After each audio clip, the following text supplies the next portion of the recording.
తెలంగాణలో ముచ్చటగా మూడో అసెంబ్లీ ఎన్నికల తర్వాత కూడా రాజకీయ వలసలకు గేట్లు తెరుచుకున్నాయి. నాడు బీఆర్ఎస్లోకి వరద కొట్టుకురాగా ఇప్పుడు కాంగ్రెస్ వైపు కొట్టుకొస్తోంది. నాడు తప్పన్న వాళ్లే ఇప్పుడు తప్పదంటున్నారు. అప్పుడు రైట్ అన్న వాళ్ళు ఇప్పుడు యాక్షన్ ప్లీజ్ అంటూ స్పీకర్ వద్దకు పరుగులు తీస్తున్నారు.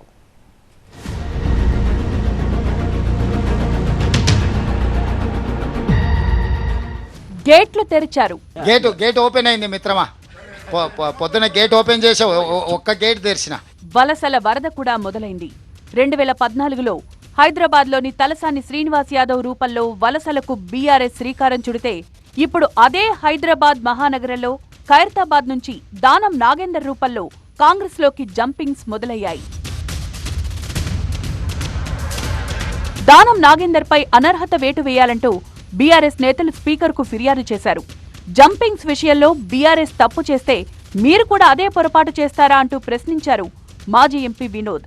కోర్టు తీర్పులు, ప్రజా ప్రాతినిధ్య చట్టాలకు అనుగుణంగా స్పీకర్ వెంటనే నిర్ణయం తీసుకోవాలన్నారు బీఆర్ఎస్ నేతలు. నువ్వు కొట్టినావు, మేము తీసుకున్నాం. మేము కొట్టినప్పుడు నువ్వు లేవకుండా కూడా అవుతావని చెప్పి సందర్భంగా నీకు కూడా తెలియజేస్తా ఉన్నాం. ఇలా ఒక సింహం ఒక అడుగు ఎనికేస్తే 4 అడుగులు ముందలకి దుంకడానికి. నేను దయచేసి డిఫెక్షన్స్ను ప్రోత్సహించకండి. సరే మీ పార్టీ చేసింది కదా అని కూడా అడగొచ్చు. నేనేం తప్ప, నేను ఏది చేసినా కూడా తప్పని చెప్తున్నాను. ఎందుకంటే ఆమె లాయర్ బై ప్రొఫెషన్. నేను ఎప్పుడు కూడా నాకు ఇష్టం లేదు డిఫెక్షన్స్. పార్టీ ఫిరాయింపులపై బీఆర్ఎస్ తీరు దయ్యాలు వేదాలు వల్లించినట్టుగా ఉందంటోంది కాంగ్రెస్. 10 ఏళ్ల పాటు విచ్చలవిడిగా ప్రోత్సహించింది బీఆర్ఎస్ కాదా అని ప్రశ్నిస్తోంది. బీఆర్ఎస్ బీజేపీ కుట్రలకు బలి కావడానికి సిద్ధంగా లేమన్నారు కాంగ్రెస్ ఎమ్మెల్యేలు. ఆత్మరక్షణలో భాగంగా మేము ఇతర పార్టీ నాయకులు ఎవరు వచ్చినా సరే చేర్చుకుంటాం.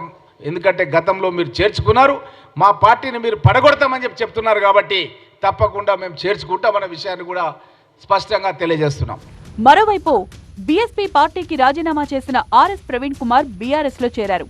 కాంగ్రెస్ ఆఫర్ నిజమే అయినా ఎవరో గేట్లు తెరిస్తే చేరుతున్న గొర్రెల మందలో ఒకడిగా ఉండలేను అంటూ కాంగ్రెస్ పై సంచలన వ్యాఖ్యలు చేశారు మాజీ ఐపీఎస్. ఇక నాడు కేసీఆర్ చేసిన తప్పే మళ్లీ రేవంత్ చేస్తున్నారని మండిపడుతోంది బీజేపీ. చాలా మంది అసమర్థులు, చాలా మంది స్వార్థపరులు.